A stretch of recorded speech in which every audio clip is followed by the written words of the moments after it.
स्वागत है आपका विनोद शर्मा जी नई परख के मंच पर।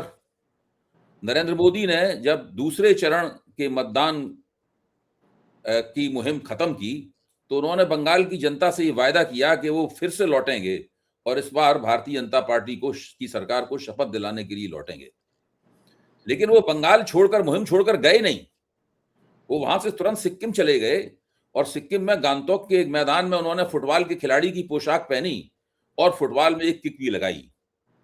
और जाहिर है कि वो जिस तरह उन्होंने झालमुड़ी खाई थी, एक बिल्कुल नई दुकान बनवाकर, इसके अंदर सारे पैकेट भी नए थे। उस दुकान पे, वो दुकान केवल उनको झालमुड़ी बनाने के लिए ही रची गई थी। केवल नरेंद्र मोदी ही उसके एकमात्र ग्राहक थे। उसके बाद ना दुकान रही, ना ग्राहक रहा। उसी तरीके से वो मैदान में जब उन्होंने गोल किया नरेंद्र मोदी ने, तो वहां पर बिल्कुल सब लोग उनका गोल करवाने के लिए वहां खड़े हुए थे। बहरहाल उन्होंने गोल किया और इससे मुझे एक अपने मित्र की टिप्पणी याद आ गई कि अभी तो उन्होंने झालमुड़ी खाई है, अभी एक दिन वो फुटबॉल में किक भी मारेंगे। लेकिन शायद थोड़ी सी देर हो गई उन्हें, थोड़ा टाइमिंग गलत हो गई। चुनाव प्रचार खत्म हो गया, फिर याद आई कि किक भी मारनी चाहिए थी। बंगाल के लोग फुटबॉल को बहुत पसंद करते हैं, तो उन्होंने वो काम जो है वो बंगाल में न करके सिक्किम में जाके किया, गंगटोक में जाके किया, और मीडिया ने उसको बंगाल तक पहुंचा दिया जितना पहुंचा सकते हैं। मीडिया का तो काम ही है नरेंद्र मोदी के हर ड्रामे को जो है पहुंचाना आगे। तो अब नरेंद्र मोदी क्या अपनी इस कसम को पूरा कर पाएंगे कि मैं आ रहा हूं बंगाल में वापस देखिए, भाजपा सरकार को शपथ दिलाने के लिए? हमको उनकी कसम से क्या लेना। उनको जब हमारे वोट से कुछ लेना देना नहीं है कि हमारे पास वोट है या नहीं है। मतलब जब मैं अपनी बात नहीं कर रहा, मैं वहां की जनता की बात कर रहा हूँ। ठीक बात। जब 27 लाख में से कुछ 100, कुछ 100 वोटों के नाम आए हैं, ट्राइब्यूनल्स ने दोबारा कहा है कि इनको वोटर लिस्ट में रखो। ये इलेक्शन है कि मजाक है? ये झालमुड़ी है कि इलेक्शन है? ये फुटबॉल है कि इलेक्शन है? और फुटबॉल जो खेले हैं सिक्किम में जाकर, ये तो इनकी ऐसी रिगिंग तो इनकी पुरानी आदत है कि भाई जब भी इलेक्शन खत्म हो जाता है, एक चरण का दूसरे चरण का वहां जाके भाषण देने लगते हैं। कभी बंगाल का इलेक्शन खत्म हो गया तो जाके नेपाल में नेपाल की विजिट अपनी लगा दी, अपनी नेपाल की विजिट तय कर ली और वहां जाके भाषण देना शुरू कर दिया। देखिए, बात यह है, जब संस्थाएं खत्म कर दी गई हों या नपुंसक बना दी गई हों, तो माफी चाहता हूं ये शब्द इस्तेमाल करते हुए कि लोकतंत्र के विरोध में ऐसा नंगा नाच होता है। और ये जो नंगा नाच हो रहा है, ये 4 तारीख को इसका क्या नतीजा निकलेगा मैं नहीं जानता हूं। लेकिन एक बात जरूर है कि हमारे लोकतंत्र की, हमारी चुनाव व्यवस्था की और हमारे देश की अपार बदनामी हो रही है। हमारी इज्जत के पचखर्रे उड़ गए हैं दुनिया भर में। लोग अंधे नहीं हैं, वो सब देख रहे हैं और ये कहते हैं ना कि भाई ओहो आप ये मत करो, वो मत करो, क्योंकि ये एनिमी को मदद हो जाएगी इससे। एनिमी को सब नजर आ रहा है, वो सब देख रहे हैं। वो आईज इन द स्काईज जो हैं वो उनके लिए हैं। तो ये हम एक नई टेक्नोलॉजी वाली दुनिया में रह रहे हैं और यहाँ पर हमारे देश को, जो कि एक सुपर पावर थी, मतलब टेक्नोलॉजी की, ये जो आईटी की सुपर पावर थी, उसकी हालत आप देख लो कि वो अपने उसके ट्राइब्यूनल जो है इलेक्शन के एक दिन पहले तक जो वोटर सही है या गलत है उसके आंकड़े नहीं दे पा रहा है, उनको अधिकार वोट करने का नहीं दे पा रहा। इसके ज्यादा क्या, इससे ज्यादा बड़ा मजाक क्या हो सकता है? और एक अगर वोटर को भी नहीं दिया जाता अधिकार, उससे नाजायज तरीके से ले लिया जाता है, तो उस इलेक्शन का क्या रुतबा रह गया, उसकी क्या प्रतिष्ठा रह गई? आप बताइए मुझको। तो हम क्यों ये सब चर्चा? अब मैं तो इतना हतोत्साहित हूँ अभय जी कि मुझे ये सब चर्चाएं बेमतलब लगती हैं। चर्चा तो जब ही करे ना जब किसी के कान खुले हों, कोई सुनकर सेंसिटिव हो रहा हो, उस पे कोई गलतियों को दुरुस्त कर रहा हो। ऐसा तो कुछ है नहीं। आप बोलते रहिए, वो सुनते रहेंगे, अपना काम करते रहेंगे, इलेक्शन हो जाएगा, जो भी रिजल्ट आता है, और जो माननीय सुप्रीम कोर्ट है, जिनके तत्वावधान में तो ट्राइब्यूनल्स को चलना चाहिए था, उनकी नजर रही थी ट्राइब्यूनल्स पे, उनका क्या कहना है? वो कह रहे थे अगले इलेक्शन में वोट कर लेना। तो भाई जिन लोगों को वोट नहीं मिला, जिनका वोट ले लिया गया, वो अगले इलेक्शन में वोट कर लेंगे, जो मौला बागची जी ने कहा। और मेरा ये मानना है कि जब ये रवैया हमारे देश की सबसे बड़ी अदालत का हो जाता है, वो हमारे कुछ अनपढ़ पत्रकार जो हैं वो बोल रहे थे कि अदालत जो है it's the custodian of the constitution. नहीं, it is the interpreter of the constitution. Custodian हमारी राष्ट्रपति हैं। और एक बात साबित हो गई है कि हमारा जो संविधान है उनकी कस्टडी में सेफ नहीं है। ये साफ है, ये तो साफ है, क्योंकि उनके मुंह से तो एक शब्द नहीं निकला ना। और जब वो गई थी वेस्ट बंगाल और वहां पर मुख्यमंत्री उनको उनकी रिसेप्शन के लिए नहीं थी, तो उस पर तो बोली थी। और उनके और अनेकों लोगों ने भी बोला था, सरकार के लोगों ने बोला था कि ये राष्ट्रपति की अवमानना है। हम राष्ट्रपति की अवमानना के विरोध में हैं और हम राष्ट्रपति द्वारा संविधान की अवमानना के भी विरोध में। देखिए, राष्ट्रपति is the creature of the constitution. Constitution से ऊपर कोई नहीं है। सरकार is the creature of the constitution. Election commission is the creature of the constitution. Vote का अधिकार is the creature, is the gift of the constitution to me and you. और ये संविधान के जो क्रीचर्स हैं, जो हमको वोट का उपहार अधिकार उपहार स्वरूप मिला है मुल्क के आजाद होने के बाद, अगर वो ले लिया जा रहा है, तो क्या हमको कहना चाहिए कि हमारा देश आजाद है आज के दिन, या उसके नागरिक आजाद है? ये बहस का मुद्दा है, और ये बहस होनी चाहिए, ये चर्चा होनी चाहिए इस देश में।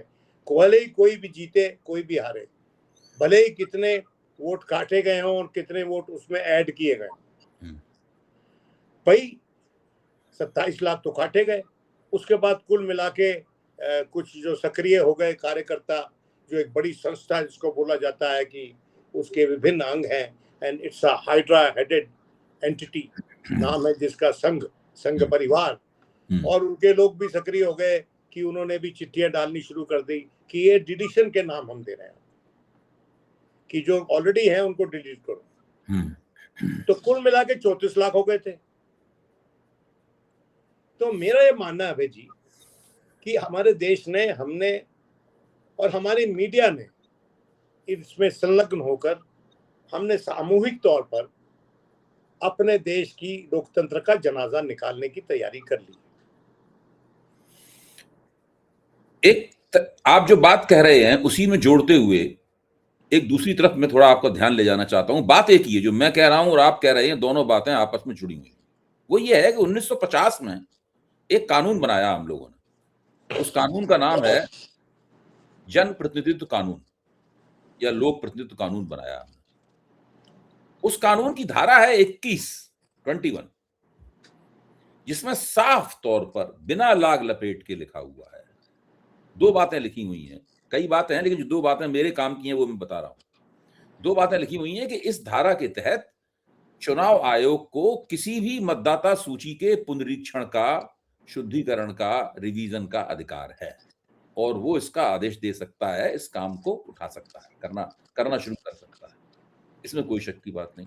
साथ में यह भी लिखा हुआ है कि अगर वक्त रहते वो पुनरीक्षण पूरा नहीं होता है, अगर वो, तो अनिवार्य तौर पर बिना किसी अपवाद के जो पहले से बनी हुई सूची है उसका इस्तेमाल किया जाना चाहिए। अच्छा, उसमें साफ तौर पर लिखा हुआ है आपको पुनरीक्षण का अधिकार तो है, वो आप कीजिए, लेकिन अगर आप नहीं कर पाए तो पहले से जो सूची चली आ रही है उसको वो पूरी उसी सूची के आधार पर चुनाव होना चाहिए, और इसमें कोई किंतु परंतु नहीं है। देखिए, ऐसा है, एक मैं पूरी बात कर लूं, ये एक सॉलिड उस कानून का निर्देश है। अच्छा, अब तो ये लगभग 100% तय हो गया है, 100% तय हो गया। अंधा भी देख के कहेगा कि आप मतदाता सूची नहीं बना पाए समय रहते हुए। 27,15,000 वोटरों के बारे में आप नहीं तय कर पाए कि ये वोटर हैं कि नहीं है। अगर आप ये कह देते कि ये वोटर नहीं है तो आप बना सकते थे, मतदाता सूची बना दी हमने, उसमें बहस होती रहती कि वोटर हैं कि नहीं है। लेकिन आप तो कह रहे हैं कि ये वोटर हैं या नहीं है हमें नहीं पता, और इसके ऊपर विचार होना अभी बाकी है। इसका मतलब मतदाता सूची नहीं बनी। जब मतदाता सूची नहीं बनी तो आप पुरानी मतदाता सूची के आधार पर क्यों नहीं चुनाव करवा रहे? अच्छा, अब ये कानून है, लिखा हुआ है, आप अभी गूगल पर डालिए, आपके सामने कानून निकल के आ जाएगा पूरा का पूरा। मेरे ख्याल से 50 सेकंड भी नहीं लगेंगे इस काम को करने में। चुनाव आयोग इसकी तरफ कोई ध्यान नहीं दे रहा। सुप्रीम कोर्ट ने इसको देखने समझने से इनकार कर दिया। कोई भी संस्था भी जाने रही सुप्रीम कोर्ट में और जजों का गिरेबान पकड़ के नहीं पूछ रही, नैतिक गिरेबान पकड़ के, शारीरिक नहीं, वो नहीं पूछ रही कि भाई ये कानून क्यों नहीं देख रहे आप, ये आप चुनाव आयोग को आदेश क्यों नहीं देते कि पुरानी मतदाता सूची के आधार पर काम कराए, बाद में अपने जब 27 लाख मतदाताओं में आप तय कर लें कि ये वोटर हैं कि नहीं, तो उसके बाद नई मतदाता सूची जारी कर देना। देखिए ऐसा है, कानून के पूरे उल्लंघन के आधार पर ये पूरा काम हो रहा है। आप रिप्रेजेंटेशन ऑफ पीपल्स एक्ट की बात कर रहे हैं। हाँ, आरपी एक्ट। हाँ, और रिप्रेजेंटेशन ऑफ पीपल एक्ट जो है एक अंश है उन कानूनों की व्यू रचना का जिसको कि इलेक्शन कमीशन को अनुपालन करना चाहिए इलेक्शन करवाने के लिए। जी। लेकिन उसमें सबसे सर्वोपरि है संविधान। हाँ। और राइट टू वोट जो होता है उसमें, वो राइट टू वोट जो है वो हमको कॉन्स्टिट्यूशनल राइट मिला हुआ है। हाँ। उसको फंडामेंटल राइट नहीं है हमारे देश में। हाँ। वो संवैधानिक अधिकार है। हाँ। और जब किसी का संवैधानिक अधिकार खोस लिया जा रहा है, हाँ, तो अंडर द कॉन्स्टिट्यूशन तो रिप्रेजेंटेशन ऑफ पीपल एक्ट तो बाद में आएगा ना। आरपी एक्ट तो हमारे मित्र बाद में आएगा ना। पहले तो ये तय होगा कि मेरा वोट है कि नहीं है।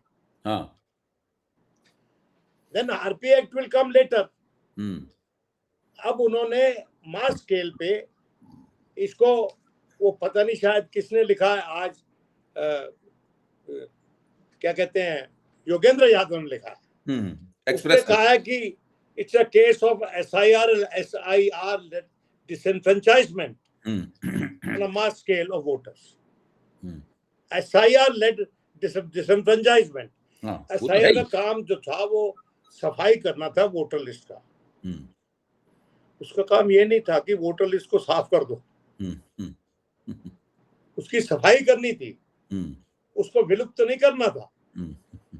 अब आप देख लीजिए 27 लाख लोग विलुप्त हैं, उसमें 14 और ऐड कर लो तो 34 लाख जो टोटल है उनका अधर में उनका फ्यूचर लटका हुआ।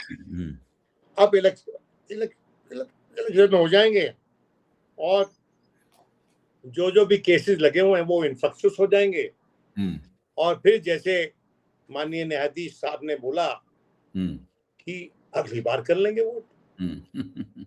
जिस तरह से हम लड़ते थे छोटे जब थे, तो कभी कभी हम अपने पिता से लड़ते थे कि सर्दियां आ गई हैं हमें नया कोट ले दो, तो हमको कहते नहीं बेटा ये तुम आज बार इसी से काम चला लो जो तुमने पहना हुआ है, अगली सर्दियों में ले दूंगा मैं तो ये जो जज साहब है, एक तो इनको अपना ये कथन कोर्ट की प्रोसीडिंग से, अगर वो लिखा हुआ नहीं है तो अगर वो ऑब्जर्वेशन, वो कहते हैं हमारा ऑब्जर्वेशन था, लिखा रखा उन्होंने कहीं नहीं है उसमें। हाँ, तो ऑब्जर्वेशन था तो उस ऑब्जर्वेशन पे सफाई देनी जरूरी है उनको। बिल्कुल, ये बात सही कि किस धुन में उन्होंने ये कहा कि अगली बार कर लेना वोट। अरे अगली बार तक तो रहेगा वोट जब ही करेंगे ना। आज के दिन इस देश में बहस क्या हो रही है कि जो आगे से इलेक्शन होंगे उसमें वोटर सरकार तय करेगा या सरकार वोटर तय करेगी। अभी तो यही हो रहा है, सरकार वोटर तय कर रही है, सरकार वोटर तय कर रही है, केंद्र की सरकार, स्टेट की नहीं। और वोटर सरकार तय करेगा नहीं करेगा ये तो नतीजे पता चलेगा।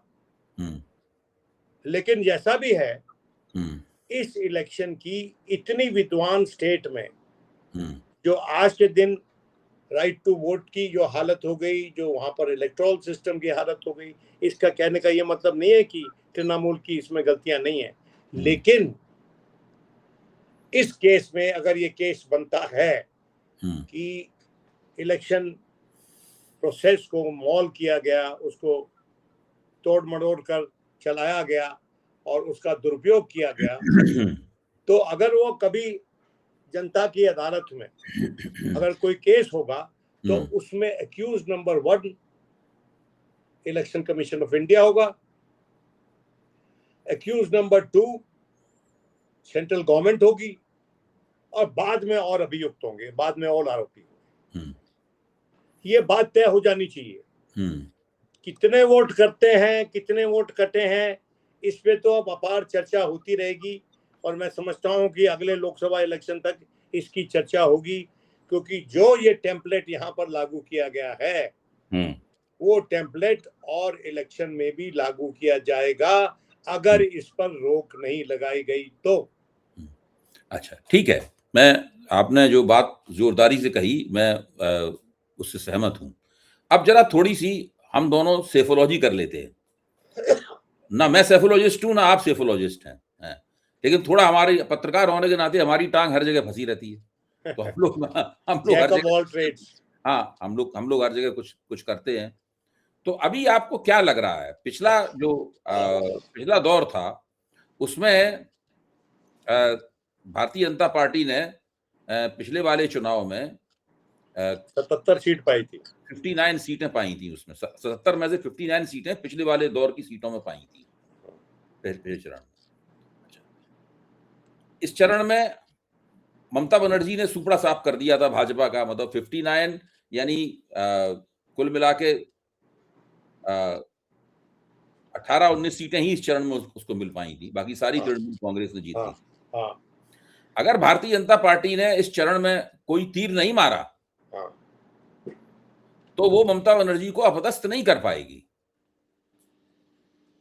देखिए, मेरा ये मानना है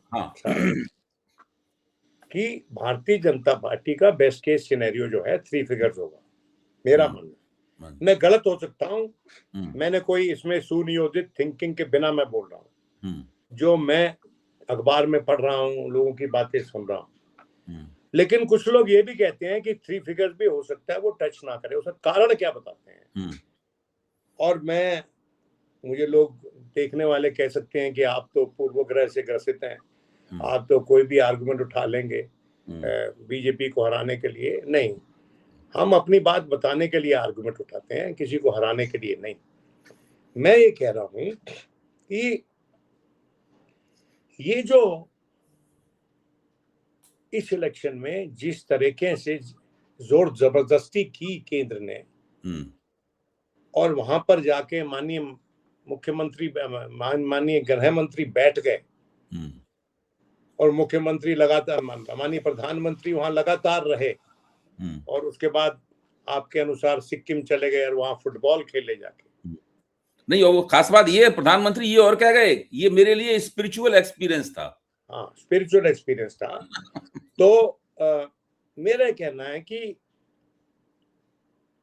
असल में जहां पर शायद सेल्फ गोल किया है, अगर फुटबॉल के लिए तो ये भी कह दिया जाए, हमारी नजर में जहां भाजपा ने सेल्फ गोल किया है, वो जो अपनी जो पावर्स का एक्सट्रीम इस्तेमाल जो किया है, उसके चलते वहां पर सब नेशनलिज्म ट्रिगर हुआ है। बंगाल में सब नेशनलिज्म ट्रिगर हुआ है। देखिए, बंगाल को नेशनलिज्म कोई ना सिखाए। यहाँ रविंद्र बाबू पैदा हुए हों, जहां पर जिसकी मूर्ति लगाई सुभाष बाबू की माननीय प्रधानमंत्री ने, वैसे वैसे वहां के नेता पैदा हुए हैं। विधान चंद्र रॉय पैदा हुए हैं वहां। उनको आप राष्ट्रवाद मत सिखाओ। और आपने जो वहां किया है उसके चलते अब वहां पर जाकर आप मछली भी खा रहे हैं, आपके मंत्रीगण भी मछलियां खा रहे हैं।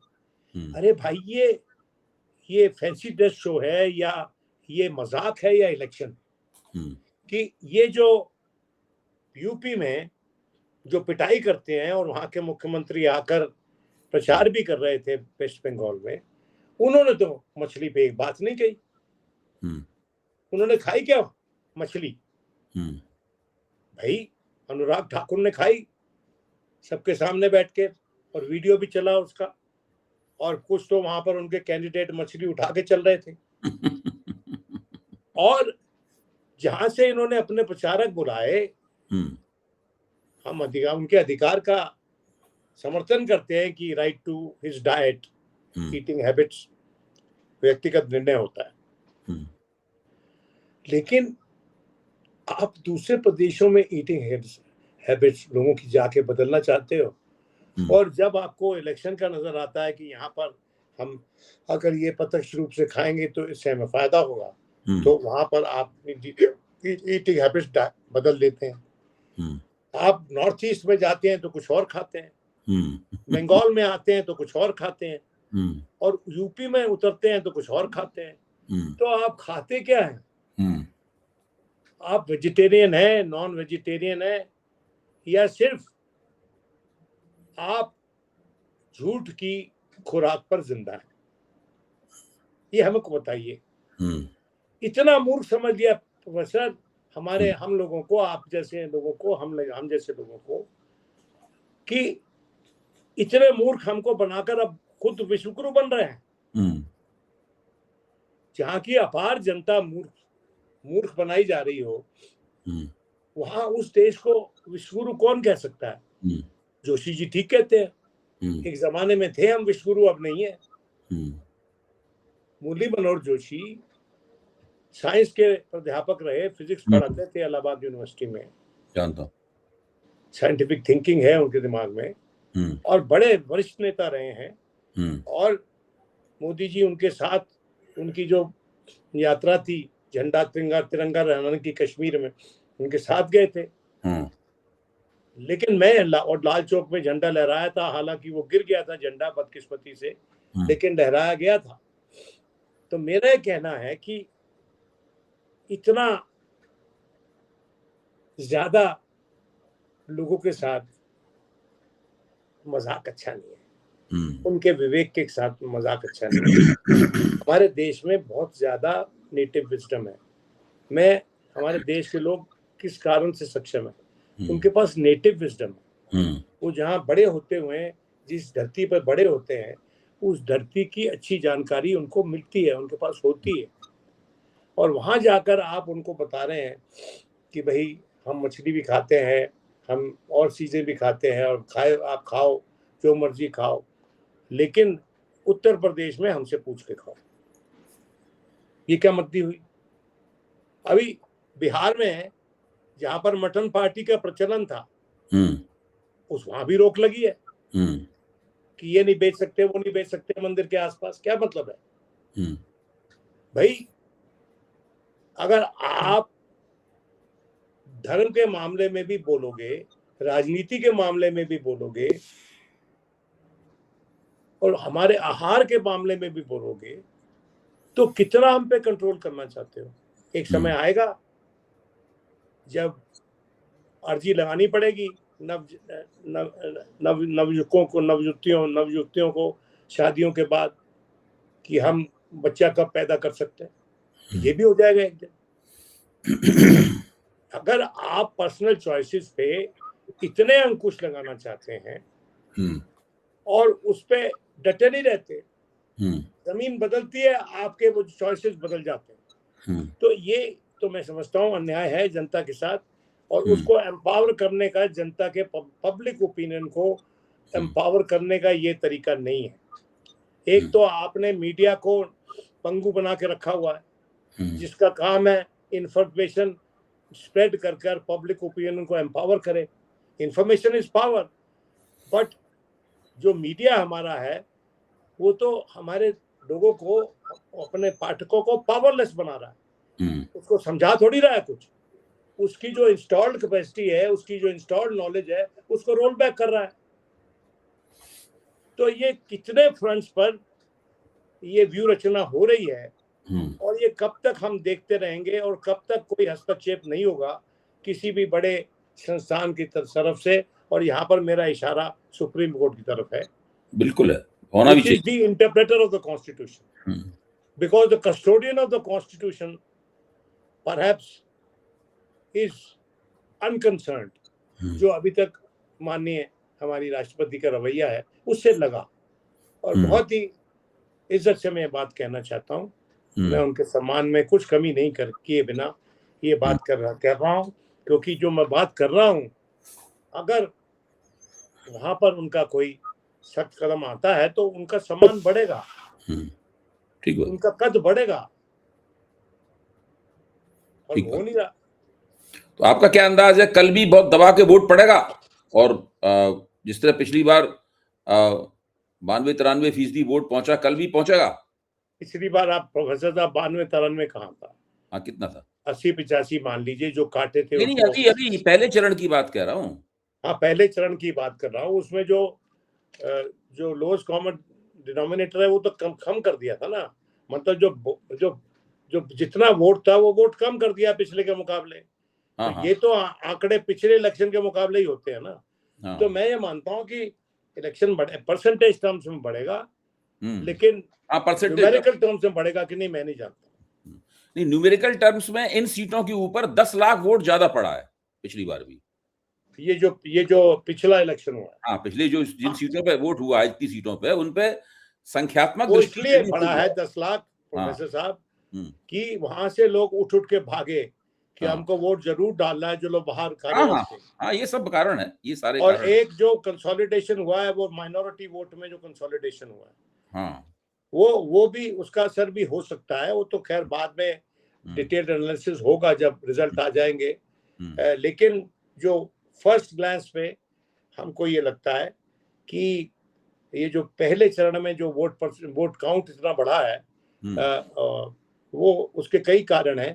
एक कारण है डर कि अगर मैं वोट नहीं डालूंगा तो मैं वोट विहीन हो जाऊंगा। और दूसरा जो एक खास तबका है माइनॉरिटीज, जिनमें ये डर सबसे ज्यादा है, क्योंकि उनको तो डिसएनफ्रेंचाइज करने का टारगेटेड डिसएनफ्रेंचाइजमेंट हो रही है ना। भाई जितने लोग इन्होंने काटे हैं, वो जो आपके आंकड़े अभी आ रहे हैं, वो ज्यादातर जो है मुस्लिम मेजॉरिटी एरियाज में है। तो एक तबके को, एक कम्युनिटी को विच इज बीइंग डिसएडवांटेज्ड, उससे वोट का अधिकार लिया जा रहा है, ऐसा मानना है, ये आरोप है। ठीक है, हम लोगों ने कल वोट पड़ेंगे और फिर हम लोग देखते हैं फिर से कि उसमें से क्या मुद्दा निकलता है, उसके ऊपर चर्चा होगी। फिर आज जो मुख्य रूप से हम जिस सवाल के ऊपर हम लोगों ने गौर किया वो ये है कि 27,15,000 और कुल मिलाकर 34 लाख वोटर्स जो हैं उनको SIR ने वोट डालने के अधिकार से वंचित कर दिया। और सुप्रीम कोर्ट ने जिस तरह उनको वोट डालने का अधिकार दिलाने की कवायद की, वो पूरी तरीके से गलत साबित हुई और सुप्रीम कोर्ट फिर से दोबारा हस्तक्षेप करके कोई संशोधन नहीं कर पाया, चुनाव आयोग को मजबूर नहीं कर पाया और लोक प्रतिनिधित्व कानून के मुताबिक भी काम नहीं हुआ। लेकिन पहली बार भारत के इतिहास में ऐसा हो रहा है और शायद दुनिया के लोकतंत्रों के इतिहास में ऐसा हो रहा है कि इतनी बड़ी आबादी को वोट डालने के अधिकार से भारत में वंचित किया गया। और media this is apartheid of the first, बिल्कुल apartheid of the first order. बिल्कुल, बहुत बहुत धन्यवाद विनोद जी।